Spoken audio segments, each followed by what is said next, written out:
So I'm Becky Sideman. I think I know almost everyone. I think I do know everyone in the room, actually, everybody. Almost everybody. I would like to just give a couple little quick highlights about my work at the Ag Experiment Station.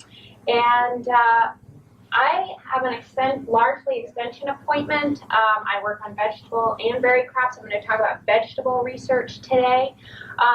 And the research projects I'm going to highlight have had a lot of other folks helping, and I had a big list of all of them, and then I deleted it for time purposes. But the most important ones are Nick Warren, who's sitting right here, and Liz Hodgson, who was also in the acknowledgments for the ryegrass study.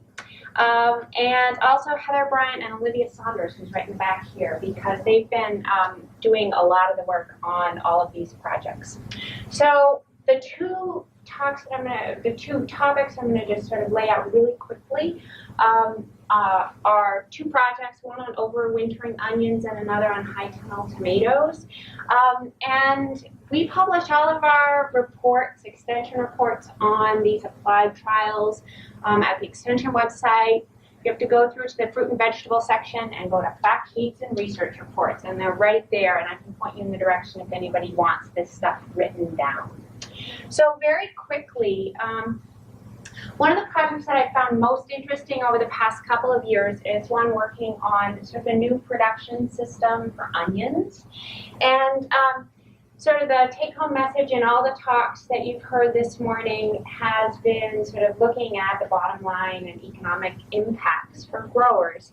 And this particular project was driven by a project funded by Northeast SARE, where we're looking at alternative very early spring market crops. So we're looking for something where farmers can go to market very early and they have something to sort of broaden the diversity. So in this particular system, what we're looking at is, instead of the traditional very early or late spring planting of onions and harvest, the earliest ones really mid-late July, what we're looking at instead is planting onion transplants, establishing them in the fall in September or October, overwintering them in what we're calling low tunnels, although the literature in Europe is very funny. They call them micro tunnels, which I think is very cute. And kind of snugging them in for the winter. They don't do a lot, and then they mature very early in the spring. So it turns out, we have a lot of questions when we play with a new system like that, and the questions include things like, oh, do they live? That's kind of important, right? And it turns out they do. They do live. And in fact, they even live without the low tunnels, but they don't do particularly well in the spring, so I'm not really sharing any of that. But this is a picture taken inside the low tunnel in March. So the onions look really good. Survival has consistently been very high. Usually, we've done this actually in 3 locations, also in Massachusetts, and I'm not presenting that data, but usually it's well over 90%. Interestingly enough, a variety named Winter White was this low liar of 62%. Scallions don't actually do that well, even though I was including them as a hardy control. The other big concern with this system, aside from survival, which seems to not really be a problem, is bolting. So onions are a biennial crop, and usually what happens is when they experience a winter, they are vernalized, and they believe they've gone through that winter, and they're ready to send up a flower stalk, like you can see right here, called a scape, and start to reproduce. So the big trick, if you're growing onions over winter and want to harvest them, is to make them believe they have not, in fact, gone through a winter, and so they've not vernalized. So you can kind of see from this picture, these are cross sections of onions in various stages of bolting. And very early in the bolting process, the scape is barely visible, and that's still a marketable bulb. But late in the bolting process, the scape actually takes up a large chunk of the onion, and it's kind of pithy and reduces marketability. So bolting is undesirable. So cutting right to the crux of things, it turns out that bolting is a real problem in this overwintering system, but we have varietal variability and susceptibility to bolting. So, and we also have year to year, there's things that we can do with the environment that affect bolting also. So let's just focus on this first column right here. This is a whole number of varieties that we evaluated. And these are the percentages of bolted plants. And you can see that actually bolting was really prevalent. Even in the best varieties, a third of the plants bolted, so this was not really that good. And in fact, there were a couple varieties that, and in particular Walla Walla, almost all of the onions bolted. So we could see there were some differences between varieties. There were also differences between planting dates, which I'm not going to really go into there. The second year, and this is where the environmental factors come in, the overall percentage of bolting was much, much lower. And in fact, Walla Walla barely bolted, only 5%. So by managing year, you can really reduce the percentage of bolting. Now there's some other factors there that you actually do have some control. But then there were varieties that were clearly even more susceptible to bolting because they showed a high percentage even in that year when bolting was not particularly prevalent. So bolting is a challenge. I'm going to jump right to the crux because I didn't think we had time to go into lots of detail here, although I could belabor the point. I won't. The nuts and bolts of it are that I actually think this system does show promise because we were able to harvest really beautiful, large, bulbed onions in May and early June, which is a good month, perhaps 6 weeks earlier than you could do without this system. Onions don't take a lot of labor over the winter. It is absolutely crucial to select varieties, and we have some recommendations about what would be the best varieties. Unfortunately, growers are most interested, from what I've spoken to, most growers are interested in reds, and most of the reds are very susceptible to bolting. And there's one that seems to be a little better than the others, but they're pretty bad. I alluded to the fact that there's ways that you can manage this, and it turns out that the way you can manage the bolting problem is by planting later, but as with anything, there's trade-offs. Later planting means they don't grow as well into the fall, and you do not get the size and vigor in the spring.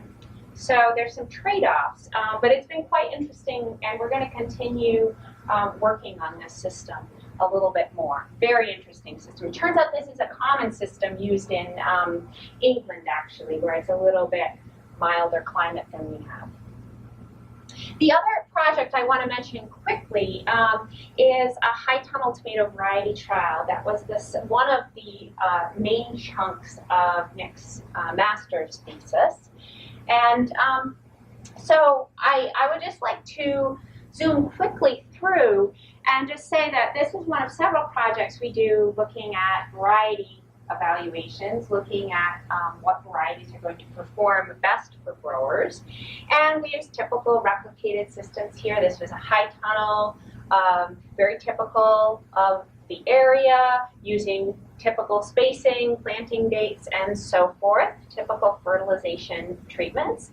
And we've been looking at, over a number of years now, 3 years, a large array of commonly used and sort of some newer varieties to provide variety recommendations. We take the same sorts of data that growers might be interested in. Growers experience couple of very common diseases in high tunnels. This one is called leaf mold. It's a fungal disease, common in high humidity environments. And also powdery mildew, which is a little less common but more devastating because it sort of defoliates the whole plants. Do I have a picture of that? Yeah, I do. This is what happens when powdery mildew takes over. So luckily, we got these diseases, so we were able to evaluate. And I don't expect you to necessarily pay attention to all the varietal information, but we have it for you available if anyone's curious. But we did find varieties that were highly resistant to both leaf mold and powdery mildew. And we also found others that were not, which was quite good information. Very important for growers in selecting varieties or variety mixes for their tunnels. We also looked at sort of susceptibility and tendency to get a whole lot of kinds of disorders that are not favorable, like yellow shoulders, like concentric cracking, splitting, radial cracking, etc., splitting that we don't want. Everybody asked, did you evaluate flavor? The short answer is yes, we did. The long answer, that's the short answer. The long answer is, boy, could I go into how difficult it is to do that and believe your results. So that's 2 different tastings, and you can see that the results correlate really well from one to the other. Just kidding. That's the subject of a big talk. I won't go there. Right down to the crux of it, what most growers are interested in, what many growers are interested in, is what's the marketable yield. We have these nice little tables showing the marketable yield, and if we look at also on top of that which ones are disease resistant, we can provide some really good information. In terms of, a lot of people have mentioned economic impacts, and I will just say I was just doing some back of the notebook sketches, and the difference between a poor yielding and a good yielding variety can be the difference between 10 and 20 pounds of plant in a high tunnel. And that can be $11,000 worth in one typical 30 by 96 tunnel in 1 year. So selecting a good variety can have a really big dollar impact on a grower's bottom line. We have a ton of other interesting and fun projects. There's Olivia right there helping strip Brussels sprouts. So we've done some Brussels sprout variety trials. We did some late blight resistant tomato variety trials. We're doing winter spinach evaluations now, and we're heading into soil management in high tunnels experiments. So we've got a lot of interesting things happening, but I will leave it there. Yeah. And you can feel free to ask me questions later if you'd like.